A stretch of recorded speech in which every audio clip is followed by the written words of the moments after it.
I don't want to overreact because it is the preseason and these guys are trying to get their shots, get their legs back on them, get some conditioning. But, Skip, everything seems to be a struggle again. Scoring the basketball, only 3 fast break points in the first half. Shooting the ball, 32% from the floor, 4 of 17 from 3 in the first half. Rebounding, allowed 8 offensive rebounds in the first half. Everything seems to be a struggle, just like it was last year. They don't get a whole lot of cheap baskets. They don't get out in transition. They don't do anything where you're like, oh, man. So to make a long story short, Skip, I don't see a 60-win team. I don't see a team that says, you know what, hey, the Lakers are dangerous. I don't see that currently. Now, like I said, it's only one preseason game. I think they got 4 or 5 more preseason games to go, and we'll see how this thing takes shape, how Darvin Ham can piece this thing together. But when I look at this team, LeBron was 0 for 7 from the floor last night. He missed 2 or 3 bunnies right there at the rim, maybe trying to look for contact, didn't get that call. I'm not overly concerned about that, but I wanted to see a team like, okay, I see this, I see. So right now, I see problems more than pluses. What is the plus? What piece did they add from last year that says, okay, that's a plus? That's going to be. They still don't shoot the ball particularly well, even if it's preseason. Just because it's preseason, that doesn't mean you can't do some things well. That doesn't mean you can't shoot the ball well. That doesn't mean that you can't rebound well. That means when the second unit starts the second half, that doesn't mean that you can't defend just because it's the preseason. So for me, I still see some of the same. The only positive that I saw last night was AD had a double-double in 16 minutes, 11 and 11. I can live with that. But other than that, I didn't really see anything that I'm like, got a lot of skits planned for this season. No, right now I don't got a whole lot of skits planned. Okay, my turn. Since I'm Mr. Positive over here on this side of the table, since I'm the cockeyed optimist of this group, I'm going to start with the pluses. Okay. And you skimmed right over the biggest plus of the night because it was a plus, plus, plus. It's like that new Hula ad, plus, plus, plus. Okay. Wait a second. Is this the same Anthony Davis that I remember from last year? Is this 2020 Anthony Davis who has suddenly reared his head? The Anthony Davis I saw last night was everything he talked about and talked about and talked about some more through the early part of camp. He was a flat-out monster last night. No, seriously. That was assertive, aggressive, give me the ball and get out of my way, Anthony Davis. I mean, it's hard in a preseason game when nobody's playing that many minutes, so the continuity is always just, it's awkward and rough and out of sync. And he just came out and took the game over with 11 and 11, as you said, in about 16 minutes of play. 2 blocks, I can live with. Yeah, 2 blocks. And he was moving like 2020 AD. Yeah. He was asserting like 2020, where he was commanding the paint. Maybe there is something to this new sheriff in town, Darvin Ham system that he brought from Milwaukee. And he was raving after the game about how Russ is going to thrive in this system because it's sort of a 4-out, 1-in system where the lane remains unclogged except for his soirees through the lane. Right. And when he was in the lane, when he got 2 feet in the paint, he commanded. Right. His body looks the same, but it looks good. Well, Skip, that works if you got guys that can shoot on the perimeter. It's kind of like what they do in Milwaukee. They try to leave the lane unclogged, so Giannis got free range. Just come and go as you want to, Giannis. He was trying to make him Giannis. Darvin Ham was saying, you be Giannis. And it looked pretty good. 11 rebounds in 16 minutes. Yeah. That means you were cranked. Yeah. That means you cared about this game. That means that you came out to make a very early, I know it's what do they play, 4 preseason games? Yeah, 4. But it was early to make a statement, an opening statement of, I'm back, baby, and I'm here, and this is going to be a new era and a new dawn for the Lakers. Right. So I liked the effort. I liked the energy because there are nights when I sit back in awe of a top 10-ish player, Anthony Davis. He is a top 10 player when he decides to be. Exactly. And I usually sit back, or all too often I sit back and say, where is he? Right. Well, what is he doing? Skip, you remember when he first came back last year? When he gave that work to Joel Embiid, when he gave that work to, I think it was Giannis, when he had like 30, 13, 30, and 15. And you're like, highly capable. AD, where has this been? Yeah, because there'll be nights against Sacramento at home. he'll drift through what they had a triple overtime game back on November 26th last year. LeBron had 2 shots to win the game at different points at the buzzer. But the point was, AD just drifts through the game where he, Russ, and LeBron played all those 3 overtimes. And it's like, where are you? Do you care? Your energy level is shockingly low. It's painfully low. It's pathetically low for a player of your quality because we've seen you play at the highest level, and you come out with one of the lowest motors in the league. Well, that's who I saw all too often last year, so I was pleasantly surprised. And I don't know if this is a Darvin Ham thing. He's a commanding figure. What is he, 6'7", maybe? Probably 6'6". Yeah, he's a little smaller. But he's stoutly built. He's stoutly built, and he was known as a tough guy. He was known as an enforcer. He was not. Mike Brown made a joke before the game. I want to kick his ass tonight because Mike Brown brought him to the Lakers long ago when the first game, his first job in the league. Yes. And he said, I want to kick his ass tonight, but I don't want to see him in the street because I don't want to fight him because you're going to lose that one. Okay. So maybe that commanding tough guy presence is rubbing off on AD in ways that Frankie V is in Vogel, a little guy who never really played basketball, couldn't command that sort of intimidating presence that Darvin Ham, he is the flip side in stature to Frank Vogel, right? I think the biggest thing is, Skip, is that when AD got there in 2020, AD had something to prove. He's like, okay, they gave up all of this to get me. AD got that championship, and it seemed like he rested on his laurels. Skip, it's kind of like when you eat a meal. When you eat a meal, Skip, it's a good meal, you're satisfied. You're like, okay, ooh, man. He was very satisfied. Let me watch a little TV. Let me kick my feet up. I'm good. Yep. Most guys, you look at all the greats, they never satisfied. No. They win a championship, they win an MVP, they're like, I want another. I want another. Are you not satisfied? I mean, let somebody else win. I agree. That's a good description of this guy. Yeah. So maybe he got finally unsatisfied. I hope so. Maybe he took all the grief and all the criticism through the offseason. What was the big thing where I haven't even touched a basketball for whatever it was, 3 months or whatever, and you were all over him, as was the whole internet.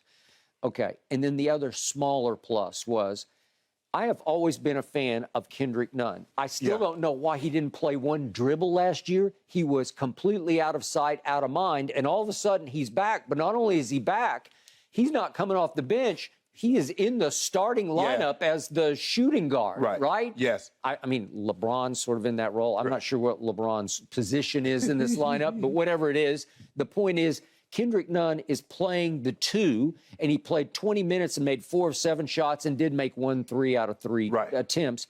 I like his athletic ability. I like his basketball ability. He is a natural-born scorer who's going to be stuck amid 3 huge personalities. It's going to be a little hard for him to thrive in this system. Yeah. But the point is, he can play. Yeah. At a fairly high level. He is an upgrade in this starting lineup. I kind of like it a lot more than last year. Skip, I like him.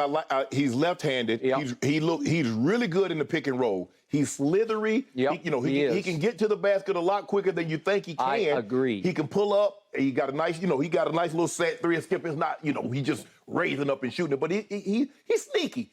And he'll fight over screens on the defensive side. He plays tough. I like him also. Okay. I'll give him a plus. AD was a plus, but you saw a whole lot of minuses too. I noticed how you got those 2 pluses out the way, and now it is time. Exactly. It is time for my alter ego, Mr. Negative. Mr. Negative's really going to come out to play right now because, wait a second, didn't somebody across the table from me tell me the whole offseason, LeBron's in the lab. Yeah.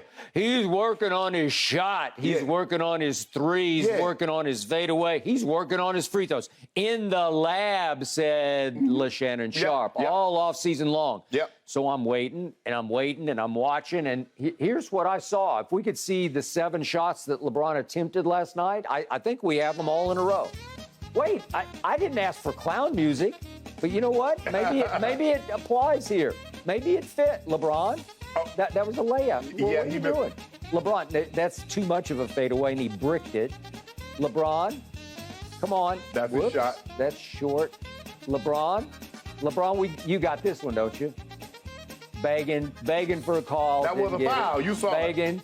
That is a LeBrick. LeBron, Whoops. I've seen that happen all too often. And he's saying, I went to the lab and I don't know what happened. Watch what they play tonight or tomorrow? Huh? They play tonight or tomorrow? I don't know. Watch he give you that work tomorrow. He give you 12 points in about 10 minutes tomorrow night. Really? Yeah. Well, he gave me 0 for 7 in about, how long 20, did he play? like 15. 15, almost 16 minutes. Yeah. 0 for 7? Yeah. It looked a little shaky to me. It looked like, wait a second. Russ, we're not the Russ off. Is that the guy who's on the verge of becoming the all-time leading NBA scorer? Knock the rust off. Huh? We'll knock the rust off. You know, if you leave water settle, how do you get rusty in the lab? I don't get it. No, in the lab is that you're working on things, and then once you get out there, you get that run. It takes like a game or two. Really? You get everything right, to get everything focused. Really? That fade away, that looked that really thing fade. shaky. Oh, Yeah. now you know that. You're going to be in the post. He faded too far fading away. He faded so far he barely got the ball to the basket. Okay, now see how you talking big? Now, I'm just saying, I was ready because you've been prepping me for in the lab. And I was waiting for lab, and I saw Labrador Retriever. First of all, Skip, just because somebody's in the lab, that doesn't mean they're going to come out and give you 30 in the first game, especially in the preseason. Like I said, let's take a look, okay? If this continues, he's 0-7 the next game, or he's 1-6 the following game, things of that nature, then I'll say, okay, Skip, okay, you might be onto something. But until then, that lab will come. When you put that work in, it might not show itself right away, but it's going to come. Well, I'm going to repeat my all-time favorite stat, which was LeBron's last year. He took the 15th most three-point shots in the league. 15th most. That means he's top 15 in three-point attempts. Yeah. He finished 93rd in three-point percentage of makes. 93rd. The math doesn't work for me. Skip, it's not very many times. I don't know if LeBron James has ever led the league in field goal attempts, but I know he's led the league in field goals makes. So all that's going to average out. You see that? 50+% from the floor, even with all those missed threes, but look at those made twos. So it's going to equal out to 38 and 6. That's what happened last year. I continue to call him the greatest driver of the basketball I've ever seen. And I think he can still play at almost that level right here, right now. Are they going to give us the calls when we go to the basket? Well, the problem is last year you took the 15th most free throws in the NBA, and you finished 86th in free throw percentage. 86th, and you were 15th in attempts? Look, math does not add up. That's not what Dr. James Naismith, when he put the free throws and the fouls in, it didn't say, well, since he doesn't shoot good free throws, let's not call the foul. When he goes to the lane and they foul him, call the foul. They're called free throws, as in free. And they're fouling him. You get to stand 15 feet from the basket unguarded. Yeah. It's just 15. It's a flick of the wrist. Yeah. And he flicks and it bangs. He flicks and it liberates. Did he shoot 75%? Yes, he did. Got me a couple of cases off you. You want to bet another? This year he's going to shoot 77%. That ranked 86th in the NBA. 86th? I know, it makes me cough. 77% every time I watch him gag, it makes me cough. 77% this year. You want 2 cases on that? 70 what? 77% from the free throw line. Okay, I got it. 2 See, there cases. you got. So I knew you couldn't resist. Okay. I'll take it because it's so painful you to watch him librick them. And you know what? He was off to the races from the free throw line, so maybe you got me on this because he made 4 or 5, and at one point he made 2 in a row, and I was like, he made both those free throws. I tweeted about it. I said, maybe there's hope. Watch. This year, he going to get fouled on a 3-point shot and make all 3 of them to win the game. Which brings me to my favorite player there you go. in the NBA, the one we have not discussed enough. Showtime, as it was called through the 80s, has become sideshow time thanks to this one player. He wears number 0, as in 0 rings. His name is Russell Westbrook, sometimes turning into Brick. So last night, as Darvin Ham, I mentioned, said after the game, he's going to thrive in this system because he wants him to go north, south, downhill. Yes. If you get the basketball, don't dribble sideways, dribble forward. Attack, attack, attack. And to his credit, he attacked the first 2 times. If we could see what happened the second time he attacked De'Aaron Fox and the outcome of said attack, please. Here he is. He attacks, and he goes up and under with a little lefty scoop layup, and then he rocks the baby. In a preseason game. In a preseason game. Let me explain. I got to get the time. This is 9 minutes and 20 seconds left in the first quarter of the first preseason game. You're guarded by De'Aaron Fox, who is no baby. He's entering his 6th year in this league. I think De'Aaron Fox has proven to be a pretty good player. He's a damn good player. Yeah, Against absolutely. the Lakers last year, De'Aaron Fox averaged 28 a game. Yeah. I mean, that's legit, man. Yeah. And by the way, because of De'Aaron Fox, Sacramento went 2-2 against the Lakers last year. And I mentioned the triple overtime game, which Sacramento won because De'Aaron Fox scored 34 in that game. Yeah. So he's a legit NBA player. Yeah. He's not a rookie. He's not a second-year player. And Russell Westbrook rocked the baby with 9:20 left in the first quarter of the first preseason game. That is desperately pathetic to me. That is desperate to prove I'm back, I'm still Russell Westbrook, and I can rock this baby De'Aaron Fox. But the thing that bothers me is that he has no problem rocking the baby or saying somebody is too small. But the moment somebody gets the best of him, I don't play that bleep. I don't play that bleep. Don't do that. Don't do that. Bro, what you mean?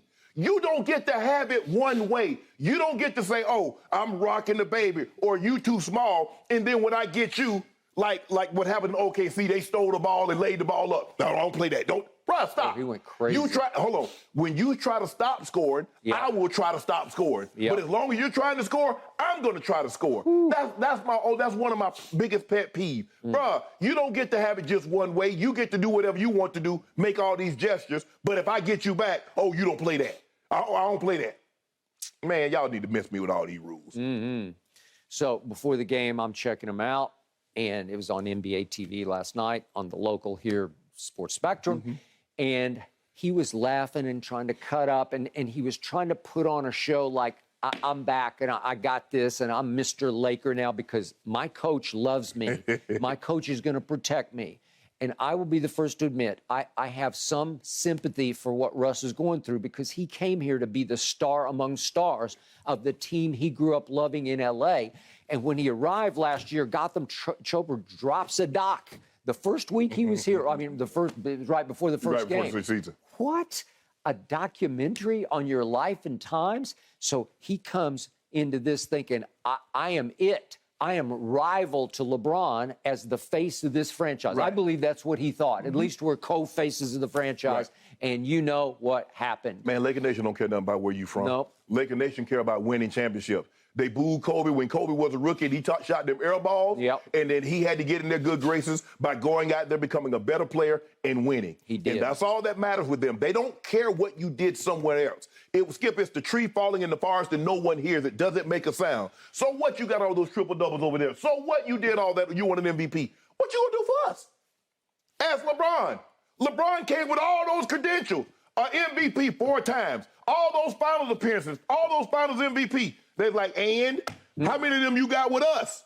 So until you get one with us, we don't want to hear none of that. And we're not going to let you don't put anything up with LeBron on it until he delivers us a championship. When he delivers a championship, you can put murals up around L.A. But until then, ain't nothing going up. Okay, so he had to sit Russ through the whole offseason hearing rumor after rumor after rumor. It wasn't rumor, it was true. They were trying to get up off you, bro. And The Athletic had another piece that came out yesterday about how close they came to trading Russ to Indiana.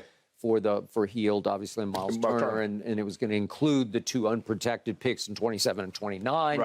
And it came close, but they decided, let's just see if we can make it work with Russ to the tune of $47 million this year.